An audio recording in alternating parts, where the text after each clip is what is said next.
Hello everyone, welcome to Global Government News. Today is September 4th, 2010, and I'm Darko. Welcome. New visitors, please visit ggnonline.com. That's my website, ggnonline.com. Welcome to this Eugenics news segment here.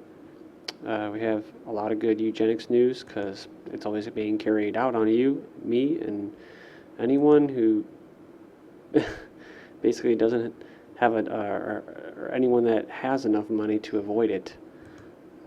And I'm not one of them, so I try to sit here and spread the news to those of you that are busy just trying to get by day to day and aren't able to find this information. It's out there, but you just have to have the time to look for it. So this first article up is Community Alliance for Global Justice, that's where it's from, and it's titled Gates Foundation Invests in Monsanto. Both will profit at expense of small-scale African farmers. I meant to cover this last week, but I haven't covered eugenics in a little under a week now. It says farmers and civil society organizations around the world are outraged by the recent discovery of further connections between the Bill and Melinda Gates Foundation and agribusiness titan Monsanto. Last week, a financial website published the Gates Foundation investment portfolio, including 500,000 shares of Monsanto stock, with an estimated worth of $23.1 million purchased in the second quarter of 2010. And it says, see the filing with the Securities and Exchange Commission. And it says this marks a substantial increase from its previous holdings, valued just over $360,000. And they get that from the foundation's 2008 990 form.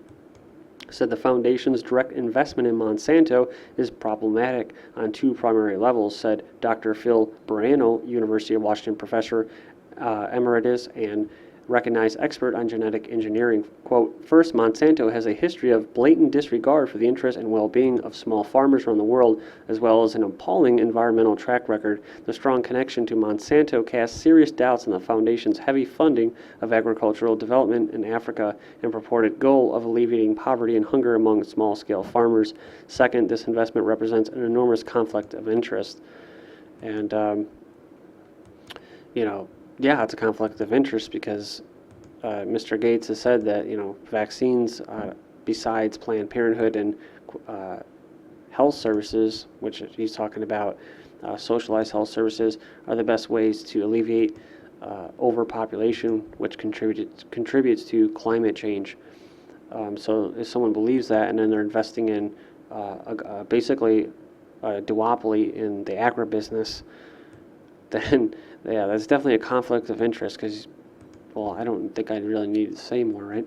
It says, genome breakthrough heralds new dawn for agriculture. Decoding of genome hailed as most significant breakthrough in wheat production in 10,000 years, says in a scientific tour de France that has begun, hailed the most significant breakthrough in wheat production since the cereal crop was cultivated by the first farmers more than 10,000 years ago. Scientists have decoded the genome of the wheat plant. As a result, new breeds of disease-resistant crops could be producing higher wheat yields in as little as 5 years' time, raising the prospect of lower bread prices and greater food security in a more populated world. And rather than guard their knowledge, the British scientists responsible for the research will today place a draft version of the genome online, making it available for free to wheat breeders around the world who will be able to use it to speed up the creation of the new disease-resistant varieties that are urgently needed. Said most wheat breeders are currently relying on traditional methods of mixing new crop varieties, techniques that have not changed substantially for hundreds of years. Says wheat production is under pressure, particularly this summer because of the failure of the Russian harvest due to the fires and the heat. Says yet world food production will have to increase by an estimated 50% over the next 40 years if the growing population is to be fed. And so you already know my take on this if you've heard my videos, but if you haven't and you're a newcomer to these news videos, my belief, not really my belief is, but if you look at the facts, which are food and the allocation of goods and services are not being allocated efficiently, right, to the best ability. They're being wasted, water is being wasted and polluted, and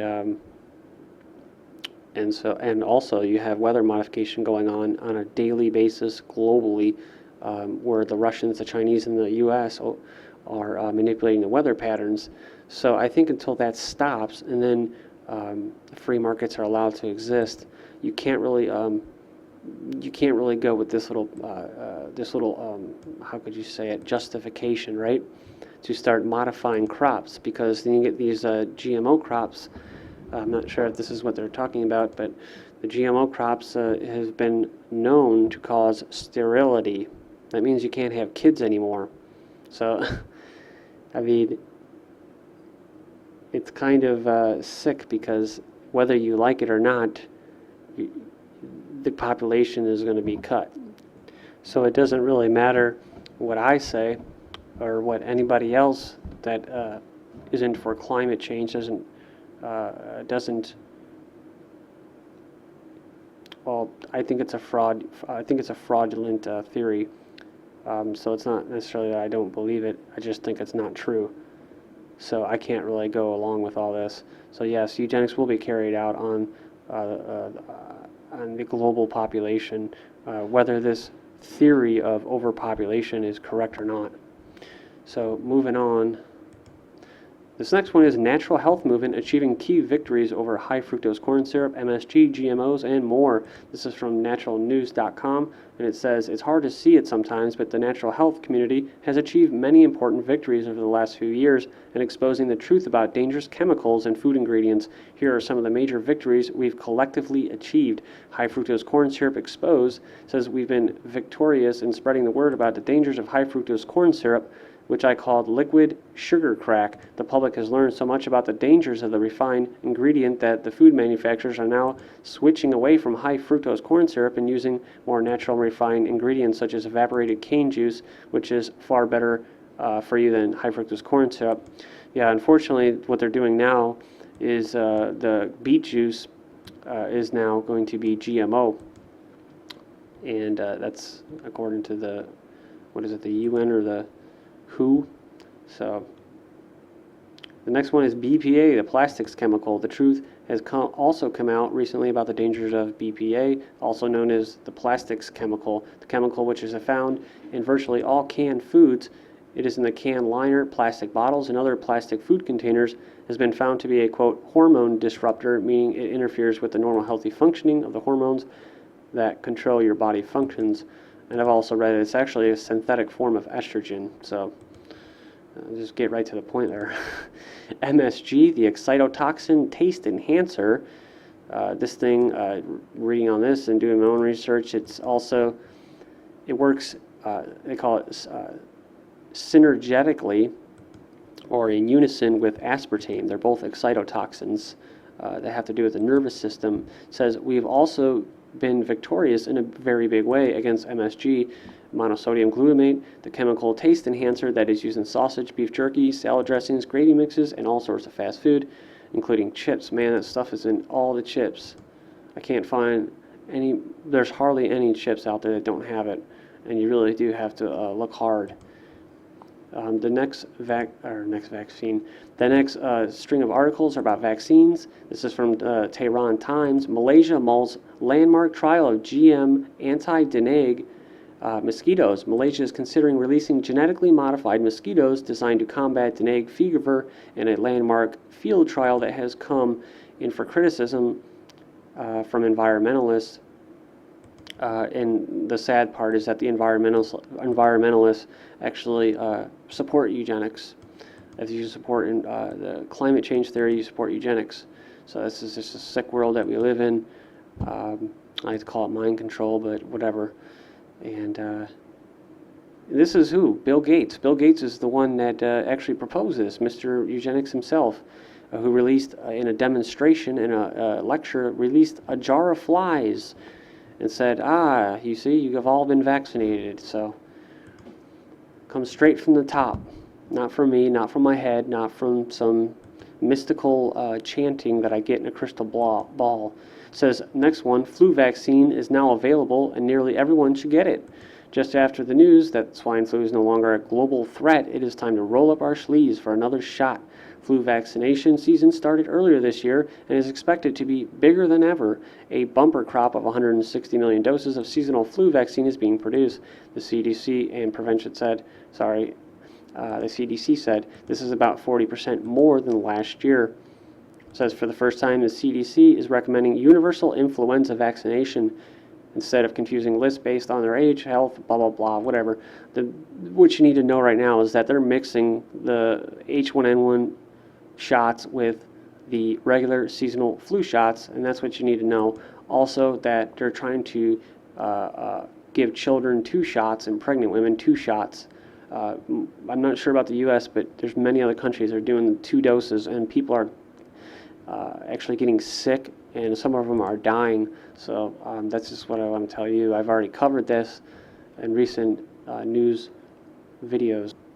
The next article that we have is Evidence-Based Vaccinations, a scientific look at the missing science behind flu season vaccines.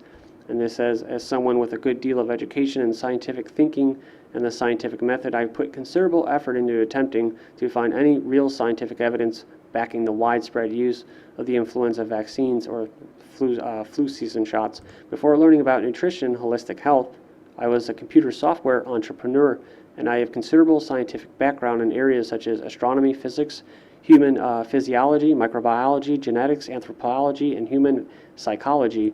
One of my most admired thought leaders is, in fact, the late physicist Richard Feynman. He says, I don't speak from a scientific point of view on natural news very often because it's often dry, boring presentation style, but I do know the difference between the real science and junk science, and I find examples of junk science in both the scientific sides as well as the alternative sides. And he goes down and says, similarly, flu season vaccines are mainstream medicine's version of psychic surgery. It's all about medical sleight of hand based on nothing more than the clever distractions and obfuscation of scientific facts. Flu season shots, you see, simply don't work on 99 out of 100 people, and that's being generous to the vaccine industry. So you can go and check that out. The links will be posted, and just my own view on that is that the authorities and the CDC and the Health and Human Services, they'll always say that the benefits outweigh the risk, but in fact, they don't.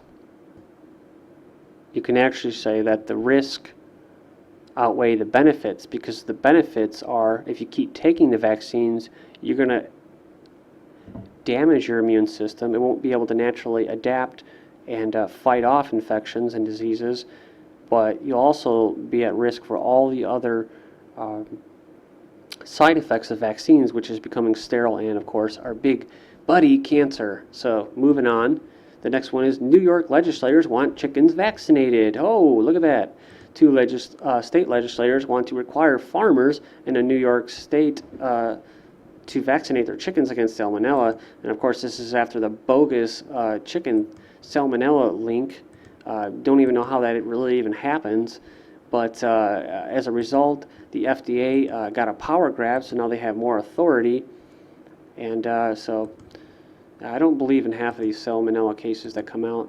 It says personal music players damage hearing over time. Study found dramatic increase in hearing loss among teen girls who use them. I don't know about boys, but it says personal music players may pose a major risk to hearing if they're played too loudly for a long time. Well, being that most young people have these things attached to them like a limb, I think that they're in a pretty high risk, for going deaf. And in fact, I've already covered an article that says, guess what? Younger people are going deaf. So again, not in my head. Almost 1 in 3 first-time deliveries now via C-section. And if you have the opportunity of checking out a documentary, The Business of Being Born, please check it out. And this is part of eugenics as far as C-sections, forcing it out, like making it basically horrific, right? So that nobody wants to have kids, when in reality, if the old school having children where you stand up, it's actually not as bad as they make it out to be. Next one, the newfound fatigue fighter, hunger. Hey, look. Child's ordeal show risk of psychosis drugs. New world psychiatry pushing nerve drugs. Vets get ecstasy to treat their PT. Infant formulas are contaminated with aluminum. The bodies of the poor are going to medical research.